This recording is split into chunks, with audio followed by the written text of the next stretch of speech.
Bon, actuellement, donc moi je suis en Master 1 informatique et l'année prochaine je vais tenter de préparer un Master 2 de création d'entreprise. Donc c'est chouette parce qu'aujourd'hui je viens un peu d'avoir une petite explication de différentes possibilités pour mettre en place, donc ça c'est plutôt sympa et ça permet un peu déjà de se faire à l'idée, sachant que donc pour ça il faut que je prépare un dossier pour le 1er mars. Afin que ma demande soit étudiée et que je puisse passer ce master. Le master est vraiment cool parce que au lieu d'avoir 2 semestres et puis en plus donc il est en alternance, et donc au lieu d'avoir une semaine de cours et une semaine d'entreprise, et que sur les 2 semestres il faille valider une douzaine de matières où on a plus ou moins le choix. Là les semaines d'entreprise se font toujours en entreprise, donc c'est super. Et en revanche les semaines de cours, en fait je les gère comme je veux et j'ai 1 an pour créer mon entreprise et valider 5 matières en tout.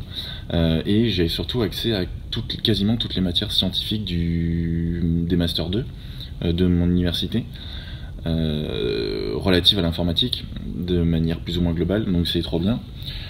Sachant que j'ai pas d'évaluation, j'ai uniquement des projets, donc c'est super chouette, ça permet de faire de vraies montées en compétences sur des domaines qui seront vraiment en relation avec mon entreprise. Et je peux même suivre après d'autres matières en candidat libre si j'ai le temps. Chose que je pense que je vais avoir, puisque le fait de pas avoir à... Enfin, il y a très peu d'heures de cours, je crois, il y a à peine 8 heures de cours par matière, donc ça fait très peu, ça peut être bouclé en 1 mois, en fonction de comment c'est fait. Et puis, donc super intéressant. Et en parlant de choses super intéressantes, il y a quelques jours, je suis tombé sur une vidéo qui parle d'un problème mathématique, genre ça s'appelait le problème le plus difficile à résoudre, enfin c'est quelque chose comme ça. C'est une vidéo en anglais, je vous mettrai le lien dans la description. Mais pour ceux qui sont un peu réticents avec l'anglais, en gros je vais vous expliquer ce que c'est. Il est toujours assis et hyper. Donc comment ça se passe en gros, c'est que ce test de mathématiques, en gros il existe un test de maths dans lequel il y a 12 questions qui sont divisées en 2 catégories de 6 questions. Et à chaque fois les questions sont croissantes d'un point de vue de difficulté. Donc en gros on peut considérer qu'il y a 2 catégories, la A et la B, donc il y a la 1A, 1A, 2A, 3A, etc. jusqu'à 6. Et la 6A, et donc elle est hardcore, et la 6B aussi extrêmement hardcore. Et dans la vidéo, il veut présenter le problème qui équivaut à un 6A. Alors il faut savoir un truc, c'est que ce test de maths, c'est fait pour des étudiants ou des mathématiciens en herbe, genre c'est trop des cracks quoi. Chaque question vaut 10 points, donc il est en gros la notation se fait sur 120, il faut savoir que la note moyenne elle est de 2 sur 120. Donc c'est vraiment des problèmes extrêmement difficiles. Par contre, j'ai pas fait attention s'il expliquait en combien de temps devait se faire l'épreuve. Voilà. Et en gros, le problème présenté, c'est dans une sphère, si on y place un tétraèdre, quelle est la probabilité pour que le centre de la sphère soit contenu à l'intérieur du tétraèdre? Et en fait, ce qui est intéressant avec ce problème, c'est la façon dont il faut le décomposer. Parce que c'est vrai qu'intuitivement, se représenter un tétraèdre dans une sphère, c'est pas forcément évident. Donc en fait, on peut le mettre à plat, donc enlever une dimension, et donc on peut essayer de se représenter donc un cercle, avec le centre du cercle. Et donc là, forcément, au lieu de vouloir y placer un tétraèdre, on va vouloir y placer un triangle. Donc il faut trouver la probabilité pour que lorsqu'on dessine un triangle dans le cercle, il contienne le centre de celui-ci. Donc pour ça il y a plusieurs possibilités d'appréhender le problème, et moi je vais directement en fait vous présenter la solution, comment il faut venir. Donc en fait pour faire un triangle c'est simple, il lui faut 3 sommets. Et en gros, ce qui va se passer, c'est que en fonction de la position des 2 premiers sommets, ça va avoir une influence sur la place que peut avoir le sommet final. Pardon. Donc là, par exemple, si je reprends mon exemple, si le premier sommet il est ici et que le deuxième sommet il est là, en gros, concrètement, je peux avoir soit le 3e sommet dans cette zone ici, soit dans toute cette zone-là. Donc ce qui fait que ici, là, on va jamais... Si le sommet est placé ici, le centre sera jamais à l'intérieur, alors que là, il pourrait être contenu. Et donc, ce qu'on peut aussi se représenter, c'est que vu que le placement des deux premiers sommets est aléatoire, on peut le faire en se faisant croiser des segments. Donc si par exemple, on va reprendre toujours le même exemple, hop, voilà, je décide de placer ces deux premiers segments, ce qui fait qu'on se retrouve avec 4 placements possibles, donc soit ici, soit ici, soit ici, soit là. Donc en fait, une fois qu'on a choisi un premier sommet, donc là ici ça condamne celui-là, et donc après on peut, pour le deuxième, on peut le placer soit là, soit là. Et donc en fonction de l'endroit où on va le placer, ça va avoir une influence sur tout le reste de la position. Donc si par exemple ici je choisis là pour changer, le placer là, donc là maintenant le troisième sommet il va être soit dans cette zone là, soit dans cette zone là, soit dans cette zone là, soit dans cette zone là. Or on voit que si on place notre troisième sommet ici, le triangle il touchera jamais le centre. Si on place notre sommet dans cette zone là, bah pareil, ça touchera jamais le centre, même si le troisième il est ici, puisque ça va pas toucher ça va juste traverser le centre du cercle, ça va pas le contenir. Et en fait on a que cette zone là qui peut contenir notre troisième sommet, et lorsqu'on va dessiner le triangle, comme ça, hop, on dit que là, il contient bien le centre du cercle. Donc là en fait on parle de probabilité de placement de sommet. Et étant donné que il n'y a pas d'influence particulière pour la sélection de la position des sommets, en fait quand on part avec la disposition de tracer les segments pour définir la position des sommets initiaux, en gros si je fais 2 cercles et que je veux dessiner mes segments initiaux, en gros j'ai la même probabilité de dessiner quelque chose comme ça que de dessiner quelque chose comme ça. C'est la même probabilité. Ce qui fait que dans ce cas-là, on se retrouve avec le cercle qui est divisé en 4 parties différentes. Et de la même manière que tout à l'heure, on a montré que lorsque on va placer nos 2 premiers sommets initiaux, après on n'a que une zone sur 4 qui rend la position du dernier sommet qui forme un triangle qui contiendra le centre du cercle, ce qui fait qu'on a une chance sur 4. Donc une fois qu'on maîtrise cette solution en 2 dimensions, on peut l'appliquer en 3 dimensions et c'est pas bien plus compliqué. En 3 dimensions, on va donc avoir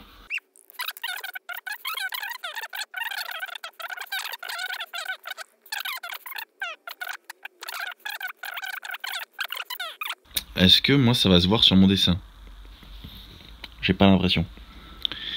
Je vais vous mettre l'image qui correspond à la solution.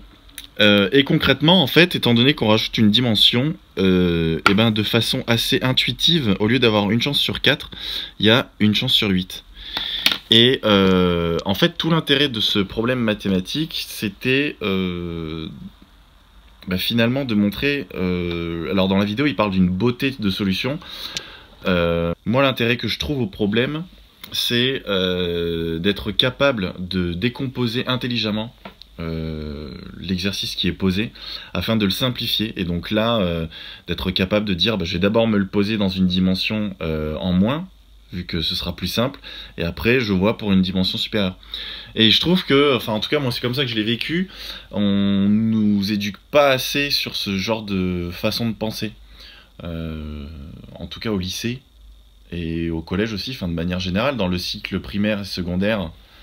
Et c'est que le secondaire. Le secondaire, oui, c'est ça, collège-lycée, c'est secondaire.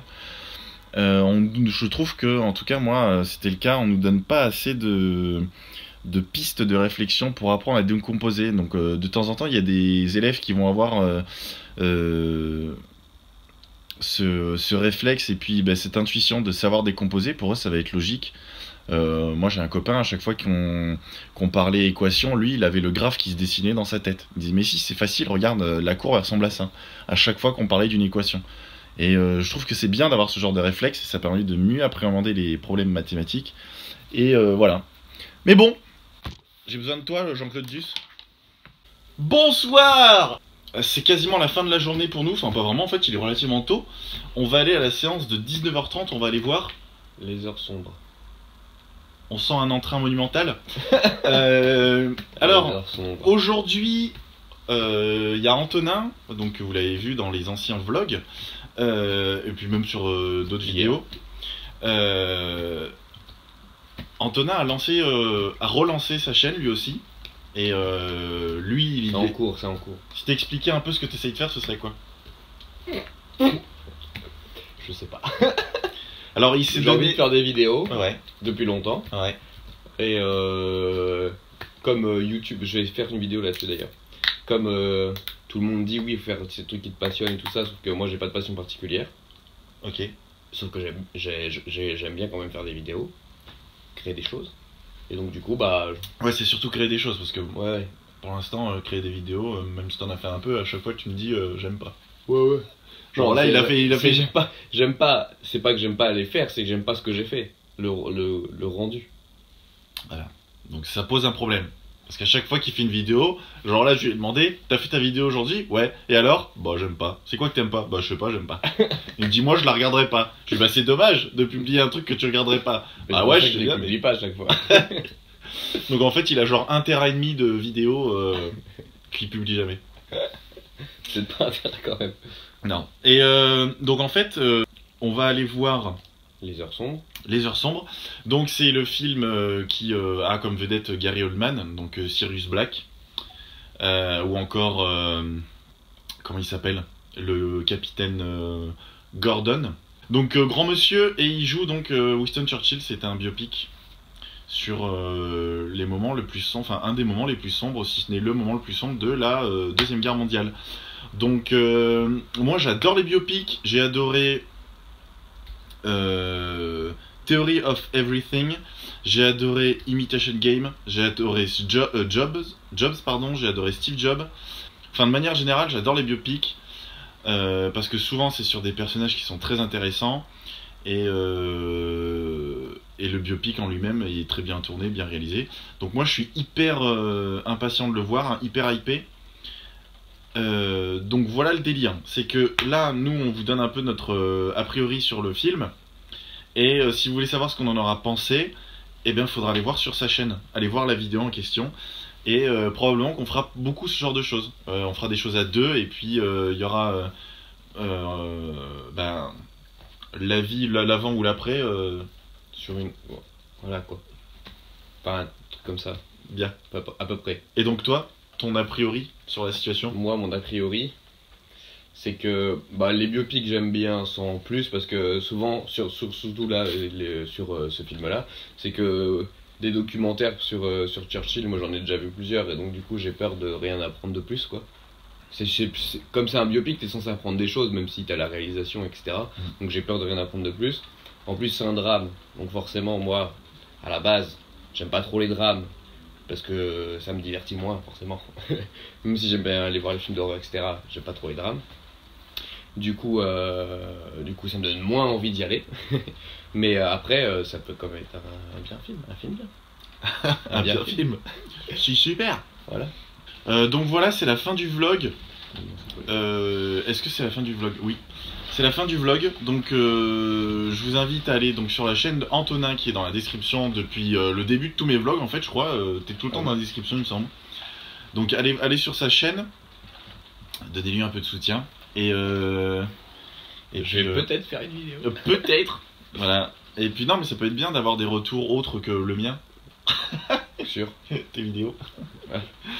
Et je vous dis à demain.